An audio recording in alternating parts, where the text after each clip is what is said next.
Hey guys, I'm Anthony Matola. And this is Jeremy Gabriel. And we here have a really good division review because we actually got access to the closed beta that just happened last weekend, and we're really excited to show you guys what's going on.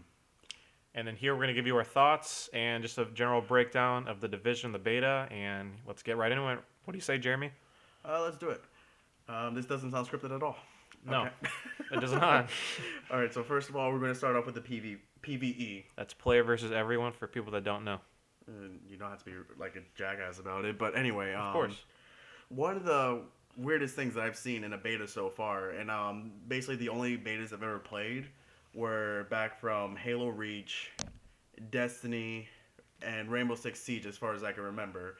And all those games pretty much started you at the lowest possible level. Yes. That lowest level being level 1, obviously.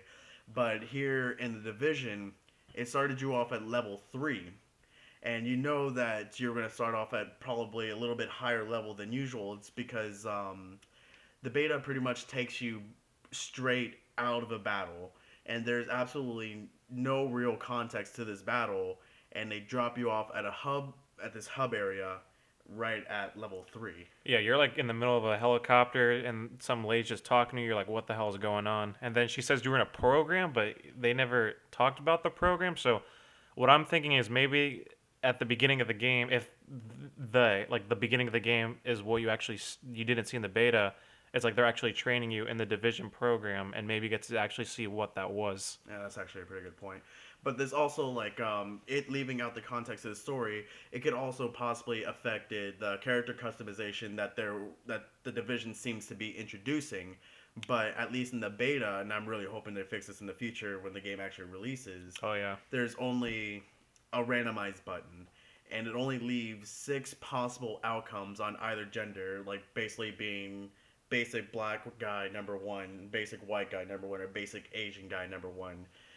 I just really hope that is something that they fix in the future because it seems like the game could actually have a lot of potential, especially if they have a character customization. Because when you get to create a character, you kind of feel connected with that person because that person could be either you or a character of your imagination. Yeah, and then on top of it, it's also in a third person, and then they don't really wear helmets, so you actually get to see their faces most of the time, unlike Destiny or some of the other ones. Like Skyrim, Oblivion games, Exactly. like really like story-driven games where you do get to create your characters and all that. All right, so we're gonna move on down to the world. So we want to talk about the hub first.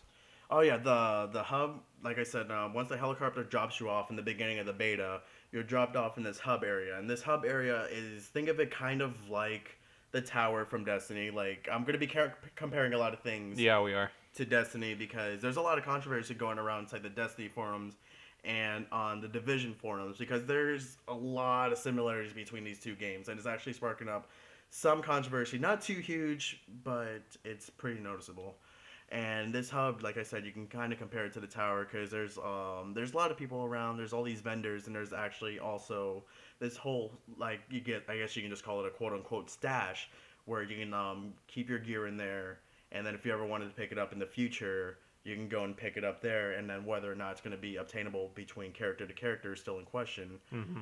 But this hub area is just filled with a large amount of players, and unlike the tower from Destiny, there's actually a matchmaking option, so you can actually pair up with people that are planning on doing the same exact things that you're trying to do in the future as well in the game. Yeah, and then bouncing off what you said about the gear, I like the variety. They had I like how they actually had a machine gun was an actual primary weapon, unlike like it would be a heavy weapon. But the thing is, that was kind of weird. They didn't have any heavy weapons, or at least from the beta, they didn't never told you guys about it. Well, I mean, I guess it's just because they want you to have two different primary weapons and then always having a sidearm because the sidearm in the game always has Unlimited ammo. exactly. Yeah, that's pretty cool. They did that. And also inside the world, as you advance through the beta, at least, you get to this wing, and this wing is like a secondary hub, but just not as extensive. Like the vendors are still there, but nobody else is there. While Anthony and I were playing the beta, whenever him and I walked into this hub area, we never ran into each other. We actually read that whatever is affected for us, like for me, it's not going to show up at all for Anthony because we might have different things that we want to do at different times inside the hub. or inside the wing, I should say, because when you upgrade these hubs, it basically advances you inside your little skill tree. And that's one of the things that we didn't really get to see that much because all we got to see were your abilities, but there was also talent and perks. And that I'm really curious because that's going to have a whole nother dynamic because, all we had to worry about was is this guy is going to heal? Is he going to put down that weird sticky bomb or is he going to put up that ballistics vest? But if you add in all those other ones plus the talents and perks, I'm really curious to see like how much that would change the game because then you'd have a whole bunch of factors to think about. Oh yeah, like a whole lot of different kinds of loadouts that you can possibly make. Now going back to the whole customization of the wing. Now we know now that customizing the wing, like upgrading like the medical side of it, the technical side of the security side of these wings, is what actually unlocks your abilities for you, Yeah. rather than you actually leveling up to unlock these abilities. Do you hmm think, Anthony? Do you think that this could cause like a potential problem in the game, seeing as how all I would have to do is just like go out inside the open world and just kill a couple rioters, just so I can get a couple more dollars just to upgrade the wing? I think it would get grindy, but the only way I could see how it would combat it because while you're doing those activities, you're still, taking down guys, you're still leveling up. And maybe they could make it so you only unlock these abilities after a certain level. And then I think it would make it less grindy because all we got it was to level up when we're going around the world. You could pick Mm-hmm. up phones. There was that weird like echo thing you could do, which is like you could see like glimpses of the past. I remember we Oh saw yeah, that. That was yeah, pretty cool. that was actually really cool. Yeah. And then there was you had to find the quarantine zones in the building. You had Oh to yeah, like that's another thing they didn't really explain all that much. yeah, that we basically had to jump on, and I guess we got it in time, but it just got thrown into the fry, and you didn't really get to know what was going on. Mm-hmm. Yeah, if they put in more variety, and of course make it fun, then I'm totally down with it. Like the side missions, I actually really like the side missions. Oh Like, yeah, like the different side missions being like having to rescue a hostage or hostages in certain situation, and having to find all these like different missing people. yeah, I think like the favorite one I did, like I think there was there was only like two or three. Like my favorite one was when a sergeant, he's like, oh, there's these guys that are like they have one of our guys captured, we need to get him. And then usually when a NPC says that, like, oh, okay, so that's just basically I'm gonna run towards like 50 guys, and you guys are just gonna chill out and smoke while I'm doing that. No, like these guys actually went in there, and it was cool. Like you saw them, like they were advancing, and then you saw the other AI, they were actually retreating. Mm-hmm. Even like so, you would kill like 70% of them, and then like that other 30, they wouldn't just wait and fight. So then you'd go forward, and then the next wave would hit. No, they would actually start retreating to meet up with that next wave, and I thought that was really really cool how they did that. I don't know about you. Oh yeah, and that actually brings us to the next point of like having this whole kind of open world and live world feelings. Yeah. Transitions.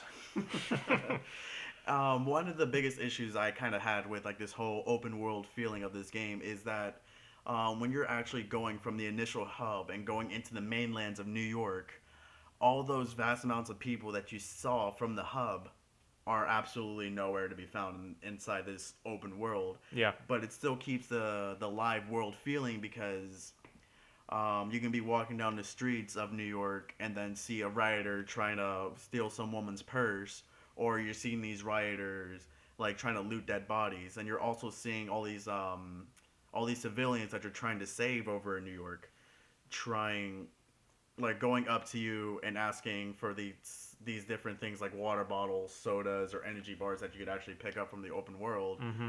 And when you actually decide to give these people some of those things, they actually drop loot for you.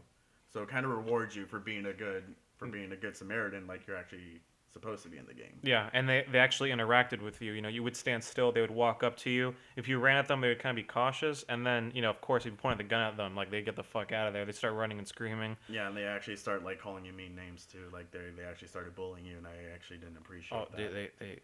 they hurt my feelings.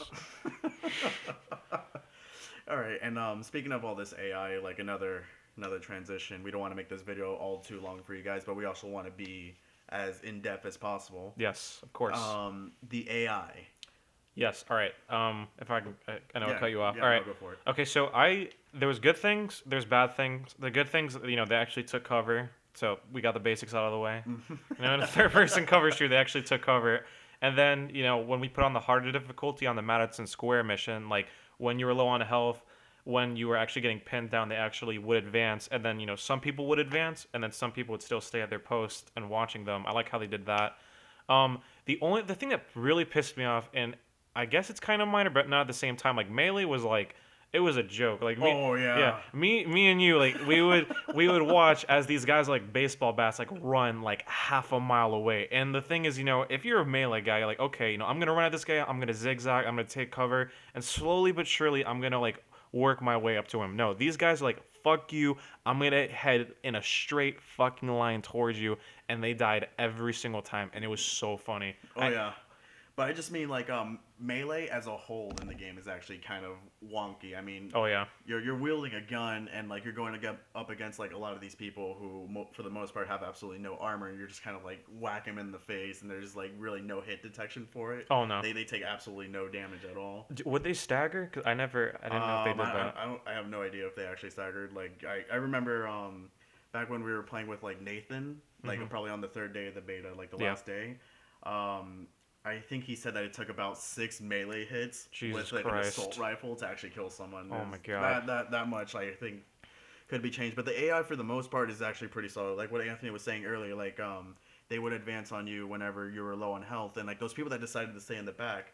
I don't know if you noticed, but those are the people that usually use like the marksman rifles or like the assault rifles. The That people that I didn't notice, but because like pistols at least in real life are more towards like close range combat, and that's usually the people that would advance the most. yeah. And I would notice that like you would see like the sniper glare of the marksman rifles all the way in the back, and those were the people that were trying to suppress you the most. And especially with the boss battle at the very end, Yeah. Oh the yeah. boss like he always stood in the back because he was that guy with the LMG that was always shooting at you while you were in cover to suppress you, while his little guys were always advance on you to try to take you down, which was like a really cool mechanic that actually adds a challenge to all the story missions. And at least from the Destiny side, going back to Destiny for a second, like we all know that the boss battles in there was just like bullet sponges and Yeah. just people charging at you for absolutely no reason. So it was like a really nice challenge and a really good step in the right direction for them. I agree.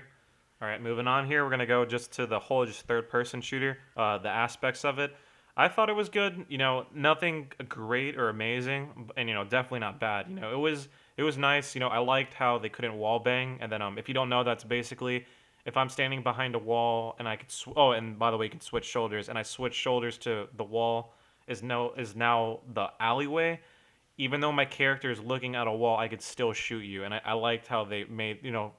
I'm not gonna say I like, I appreciate how they didn't make it so like they didn't put that in the game, because if they did that, that would have killed so many things about it. And I liked it. The gun variety was different enough. I like how they had unlimited ammo for the sidearms, and then in Destiny, and of course we're always talking about Destiny. In Destiny, at least for me, like after a while, I would start running out of ammo pretty quickly, especially with the special weapons. Mm-hmm. And then those would be like shotguns and stuff. But for the Yeah. most part, like with my shotgun, I never really had to worry about ammo, which kind of got me like I was like really like I was blown away because I thought it was an apocalypse thing, so I thought like ammo would be scarce.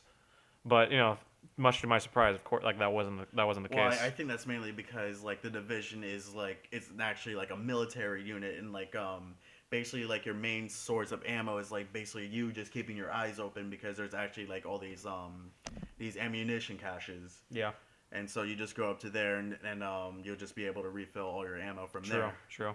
So that's basically where all that came from. And at least from my perspective, Anthony's never played Gears of War, but I see that some of the mechanics in this game are kind of comparable to games like Gears of War in terms of the cover system. Because number one, once you stick to cover, you're fucking there, and like you move around really smoothly. And if you wanted to, you can go from cover to cover Mm-hmm. really smoothly as well. Whereas in other games, like you're just forced to basically like run and hope and probably like dive in games like Call of Duty or Destiny where you just kind of like slide into cover. Gotcha. But in this game, like your character, if he's going from cover to cover, you'll see him sprinting as fast as he can while keeping his head down. Yeah, because I like that. That was that's good. like a really smart thing to do. That was very good. So that's one thing that I really appreciate in this game, and it actually adds a little bit more variety in terms of how you choose to combat your people or combat your enemies. Because you can vault over all these things.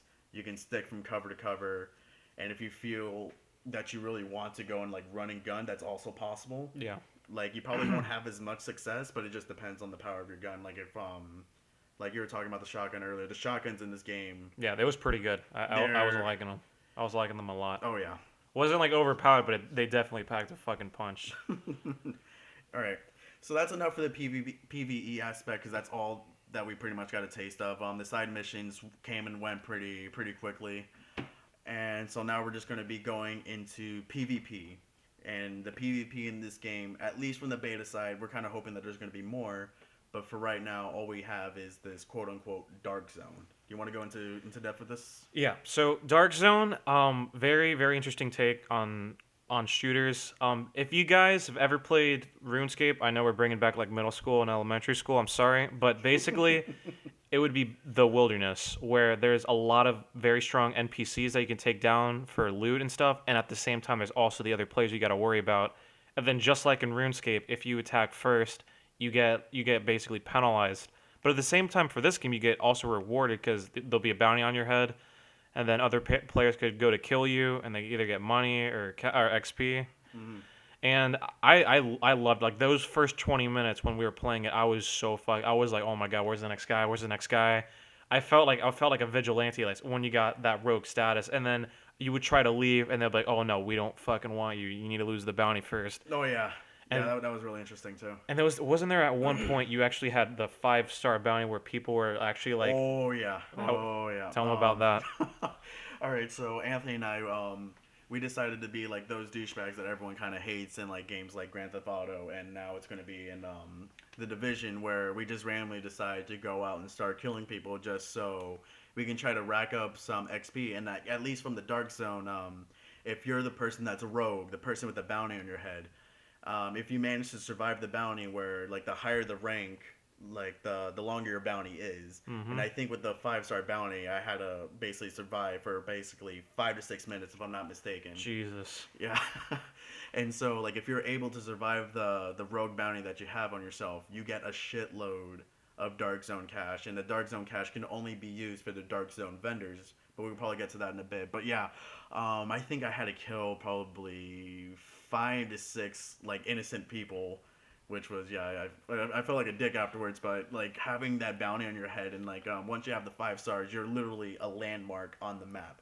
So if someone decides to pull out the map in the game, you're a landmark there, and everyone's going to be tracking you. So you have to watch your every single move, because any kind of fuck up You're done. means that you're dead. And if you die in the Dark Zone, all the loot that you've gotten from the time that you were alive to the time that you died, gone. All the currency that you collected, gone. All the XP that you tried to rack up with those 30 minutes that you spent trying to kill, All gone. all gone. So I love how they put that risk factor. I love how they did that. And then what you said about the loot, I like how you actually had to extract the loot to get it out. Oh yeah. So you would go to some open field, and then you popped up the flare in the air, and you just wait there for a minute and a half, and it's that like the first time we did it, I was on edge because the NPCs would come in too, and then I thought they were actually players, so I'd be like, we're out, we gotta go, and then it turns out they were actually good. They were we can kill them no problem. And then another thing I liked, and hopefully I'm not just ranting at this point. No, go for it. Okay, another thing I really liked a cool thing that they did, and it was like the meta of the game, how we would put up an extraction, and then at first we just killed everybody. We're like, we don't trust anyone. We're just killing everyone. Yeah. But eventually we're like, okay, we're gonna start being nice. So we would sit by the extraction, and other players would come, and at one point we'd have like 6 people in a circle, like waiting for that helicopter. And then it was kind of like a Western movie, like everyone's eyeing each other. Everyone's like, who's gonna shoot first? Who's gonna shoot first? And then like I think one time there was that one guy would shoot, like start shooting, and he died immediately. Like all 6 it was just like the in Star Wars, like in New Hope, like when they go to the bar, like he kills one guy, everyone like, so one guy does an action, everyone starts killing him, and then everyone's just like back to like nothing ever happened. And then they wait for the thing to come, and then everyone puts their bounty, or they put their loot, and then everyone just like walks their different ways. And I thought that was probably one of the best moments I've had with that game, was just that interaction between the players. Yeah, I remember there was a point in time where Like Anthony wasn't there for it, but I was just wandering around the dark zone just trying to get my own loot, and I actually ended up with like this huge crowd of people, probably like 6 to 8 people. And we practically formed like a hunting party. Yeah. None of us were talking to each other at all because like I guess they were all inside their own parties or what have you, like on PSN and all. And what's it called? We just started walking around. We were trying to find all those rogue people because like I mentioned earlier, inside the dark zone, there's a double-edged sword. If you're the person that's rogue, the person with your bounty on your head, you have the opportunity to get a lot of that dark zone cash. But if you're the people that are hunting for all those rogue people, which in my case that's what me and my hunting party were doing, Mm-hmm. that's how you get the XP in the dark zone. So yeah, I think that was like a really amazing moment. Like you just kind of run up to these people and you're just kind of hoping that they don't shoot you, but you know if they don't shoot you within those first 5 seconds, You guys are good. exactly. Yeah. And like we stood together for probably half an hour just killing all those NPCs as well as killing all those rogue people, and I got up to like dark zone level 10 within that half hour Yeah. because of all killing all those rogue people and all. And that's like, correct me if I'm wrong, but that's like the only time where like we've actually experienced that. Because in GTA, you see someone, you just kill them. Like there's no questions asked. Yeah, that's because in games like Grand Theft Auto, like you're playing it because you want to kill people. That's true. Whereas in the Division, like you kind of start off as a team, but then you just I guess you're just comparing like a loot based game to a non loot based game. In Grand Theft Auto, all you care about is the money. You kill people, you get money. Yeah. Whereas in the Division, you kill people, you get loot, but if you die, you lose that loot. So it's kind of like it's a risky situation. You don't want to shoot those people, especially like if it's like 1 to 6. You wouldn't want to shoot one because you're going to be dead immediately, and you're just going to be losing all the shit that you've been trying to gather up for half an hour or so. Yeah. The strength in numbers thing really applied. Oh Yeah. yeah. See, like me and Jeremy, we did a pretty decent duo. But the thing is, like, if we had 4 people, dude, we would be almost unstoppable. Like, Mhm. unless they sent like we would, because I liked how what they did, or I don't know, it was a double edged sword for me. Like, if one person in your squad went rogue, then you automatically went rogue too. Oh yeah. So basically, if one of us hit 5 stars, we're all hitting 5 stars, and the thing is, like, that means it would be like 4 versus 20, or like however people can fit in the dark Yeah, zone. the odds are never ever with you when you're the person that's rogue. Yep. But this also leaves one question. At least from the beta side, the dark zone was PvP. Yes. Now, do you think, like, as extensive as the dark zone may be, because there's the dark zone is almost as massive as the PVE world. Do you think that this could possibly eliminate the opportunities for like the classic PvP, like the team deathmatch, capture the flag, free for alls, and all of that? I think they're like, okay, PvP is half the game to me, Mm-hmm. But the thing is, that Dark Zone I loved it. It was fantastic. Hopefully, it doesn't wear on me. Like, I get tired of it because I really don't. I loved it. But the thing is, I don't think that should be the only selling factor for the PvP. Like, I want the team deathmatch. I want the capture flag.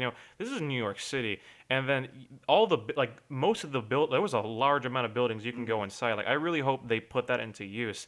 So, if they really just say, "Oh, dark zone's all you need," it's not all we need. I don't want to be greedy. I don't want to be picky, but it was great. But I'm like, all right, this is good. Where's more? I need to see more.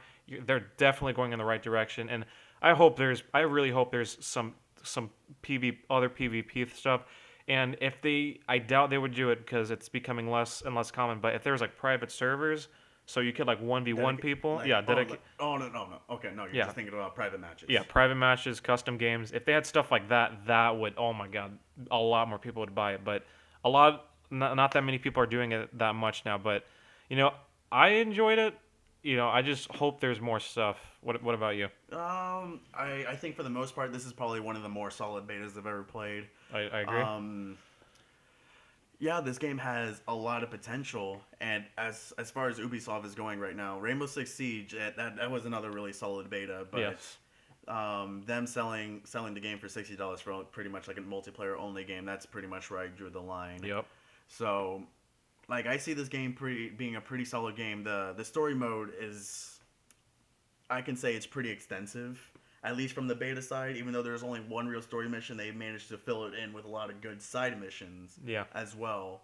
So it's just a matter of them building up on that very first mission that we were able to do inside Madison Square Garden, and maybe we'll end up like inside the Chrysler Building and Oh yeah. Empire State Building. Oh yeah. Hell, with this whole post-apocalyptic kind of feel, probably visit the World Trade Center Memorial and see what fucked up shit they might do over there. Oh yeah, like yeah, this like New York City. That's an incredible location. They can go crazy with the ideas for the location, and then also like what you do.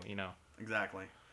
So Yeah, our final verdict over here is that it was a pretty solid beta. This game has a lot of potential. We're just hoping that Ubisoft doesn't fuck it up. yeah, yeah. I loved it at the beginning. I loved it near the end, like at the end of the beta. When it ended, I still wanted more, and I liked that feeling that I had. Hmm. So just what do you say, Jeremy? Do you think you're gonna buy it when it comes out, like day one? That is a very good question. I'm going to try to keep up on this game as much as I can. Going to look up more gameplay. I'm going to go on the forums a little bit more, see what the developers are talking about, because that's another thing that Ubisoft's been doing. They've been having a lot of developer talk over on the forums where they're asking everyone like what can they do to make the game better. And I'm pretty sure they fixed a lot of things with Rainbow Six Siege, but I still have yet to pick up the game actually. Yeah, Same. yeah. It's definitely it's gonna be well worth the money more than Rainbow Six Siege. That's for Oh yeah. sure. And all I hope is that $60, it's gonna be worth that $60. So Hmm. yeah, that's really about it. I enjoyed it and looking forward to when it comes out. Same here.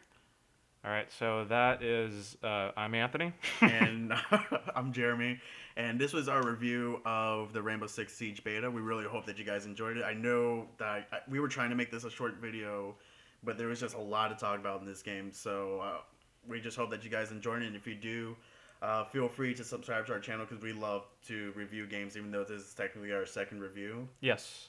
And so Yep. just keep your eyes out. We're going to be uploading more videos pretty soon. Yeah. Rate us 5 stars on YouTube and share us on MySpace. Yes. All right. MySpace, of course. All right. This is Ruse United signing off. Bye, guys.